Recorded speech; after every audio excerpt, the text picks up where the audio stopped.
All right, so today we are going to demonstrate the statistics lab using water and characteristics of water. And so in order to do this lab, you're going to need 4 beakers, 4 pipettes, something to scoop, and then some salt, as well as 4 pennies. Now, it's important that these pennies stay dry, so make sure that when you're doing this that these pennies are in fact dry. That's going to be important for the rest of the results. Now, these 4 beakers are going to be for distilled water, water and salt, water and soap, which I've already created here, and oil.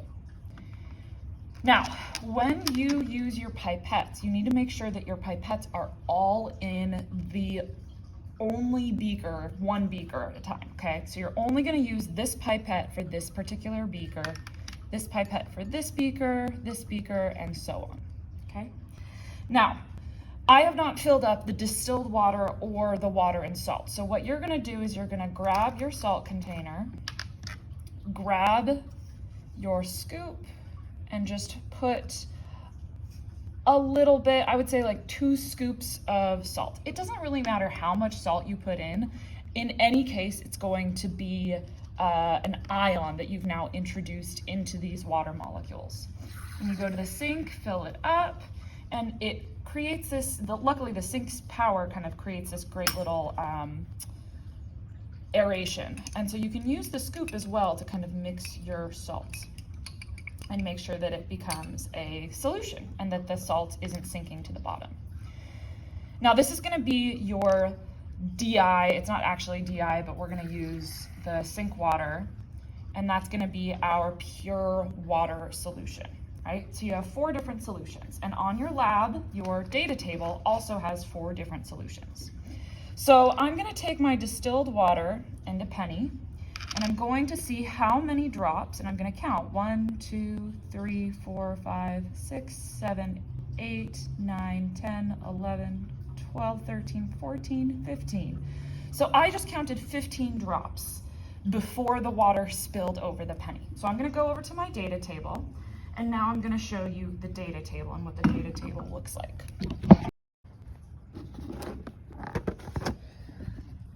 So this is our data table. And so once you have finished recording, you're gonna come over, or once you've finished dropping, you're gonna come over to the data table and you're gonna record the number of drops. So I got 15 drops, so I would record, I had put 7 here originally, but I would record 15 drops here. Now, I'm gonna do that 5 times in order to make sure that this wasn't just a one-off thing, that I just got really lucky and I managed to get 15 drops on my penny. I'm gonna repeat my experiment 5 times in order to create a large enough sample size of my data points, right? So now, when I have all of these calculated, and each person in your group is going to have a different solution, right? So this would be number 1 in your group.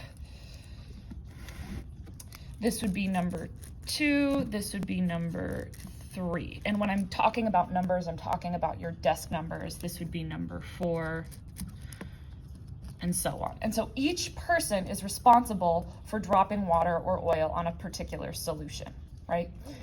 So once you have all of your data collected, you're going to come down to the bottom data table. And this is where you need to transfer. First of all, you need to get the means. So you average these droplets together. So you say, okay, I did this experiment 5 times and I'm going to average them all together. Now, let's say, for example, my average was 7. It wouldn't be now that I've gotten 15 drops, but let's just say that my average was 7. I'm going to take that average of 7 and bring it down into the bottom data table. Now this is where you need to watch the videos that Paul Anderson has on standard deviation and standard error, okay? These are going to show you how to calculate these 2 values, standard deviation and standard error. The equations look really scary, but they're not. And if you need an equations sheets are at the front of the room, and you can grab a plastic sleeve to put those equations sheets in. Now let's say that I did these calculations, and I'm just gonna scooch this over a bit. Let's say that I did standard deviation measurements and I got 1.38, all right? I just made that number up. That's not the number that you would have gotten, but let's say that I got 1.38. In order to calculate the standard deviation, which is a measurement of the distribution of your data, you're gonna do 7 plus and minus 1.38, which is one of your standard deviations. Now, if I were to ask for 2 standard deviations, you would do 7 plus or minus 2 times your standard deviations, right? And so that would give you your distribution of your data. This would be equivalent to a standard bell curve. Now, the standard error of the mean is going to be a different calculation, but it's going to use your standard error, or standard deviation. So once you've calculated this, again, that's a second video by Bozeman that you're going to want to watch after you've done the standard deviation. Let's say that we calculate our standard error and it's 0.54, right? You're going to do the same thing for your standard error of the mean. And you're going to say, okay, if my if my mean is 7 and I'm doing 2 standard errors of the mean, I'm going to do plus or minus 2 times 0.54. And so if I were to graph this data, which is what you guys are going to be asked to do, if I were to graph this data, right, my average number of drops, remember, we're trying to determine if there is in fact a difference between distilled water and water with additives in it. We're trying to figure out if there is a disruption in hydrogen bonding. And in order to figure that out, we're going to use the means. So if we take our means, we calculate our standard deviations, we're going to come over to our graph and we're going to use appropriate graphing techniques, which are listed here. Don't forget your appropriate graphing techniques, and we're going to graph this data. So our average, let's say our mean was 7, so we're going to draw a bar graph where our mean is 7, right? Again, using an appropriate scale. I'm not including that because I want you guys to draw the graph to an appropriate scale for whatever your data looks like. But then I'm going to add 2 standard errors of the mean, which is 2 times 0.54, right? So I'm going to go and add an error bar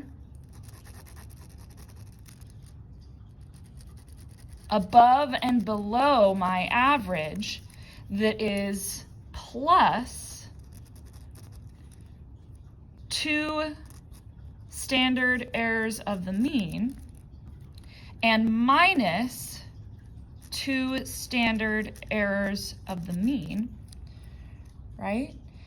Which in our case is 0.54. So I am doing 7 plus 0.54, which times 2, right? So let me grab my calculator.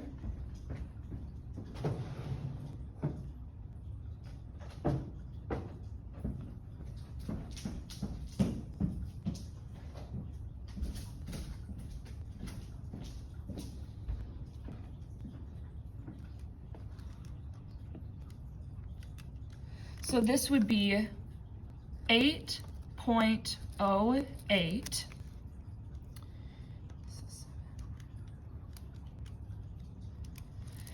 and 5.92. That's what these measurements would be if I was doing plus or minus 2 standard errors of the mean. And then I would repeat that and I would have multiple bars in my bar graph for each of the different means of each of the different solutions. Now, based on that information, you need to then interpret, make a claim about how additives affect hydrogen bonds between water molecules, provide evidence, and reasoning. Remember, this is our CER method. Now, here's a tricky thing. If, for example, I'm going to use a blank piece of paper for this. Let's say that our graph has error bars that overlap, right? let's say that our graph has error bars and these error bars overlap,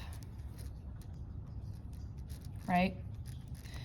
And this is, let's say this is DI water, and this is water plus salt, NaCl. Remember, we are trying to determine if solutions, if adding additives to water changes its hydrogen bonding. So if it does change its hydrogen bonding, we would expect to see fewer droplets possible for water plus salt. Now, here's the thing. In our data, we didn't get that. So that might be an indication, I wonder what's going on there. What else could be influencing our data? But we also have these error bars that overlap, right? So if this is my average, let's say my average was 5, and then the mean was 7, right? If my error bars are plus or minus 2 standard errors of the mean, plus, minus, and plus, minus 2 standard errors of the mean, this overlap between the 2 error bars means that I actually have some uncertainty in my data.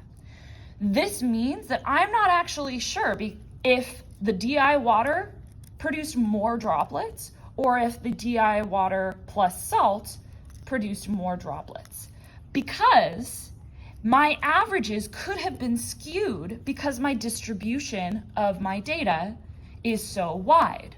So this is what that would look like. This means that I could potentially have had errors in my data to where it actually showed, right, that the DI water was able to produce more droplets, but the water plus salt produced fewer droplets. So if you have error bars that overlap, that's an indication that your data may in fact need to be replicated further, or that you might need more repetitions of your experiment because your standard error of the mean is too wide, and so you aren't entirely sure of your averages and if those averages can be used in a statistical analysis. And so when you go to interpret your results in the claim, evidence, and reasoning, you need to include an analysis of those error bars. And there's a video linked on analyzing error bars as well to help you out. So that's our statistics introduction lab for standard deviation and standard error of the mean. See you guys later.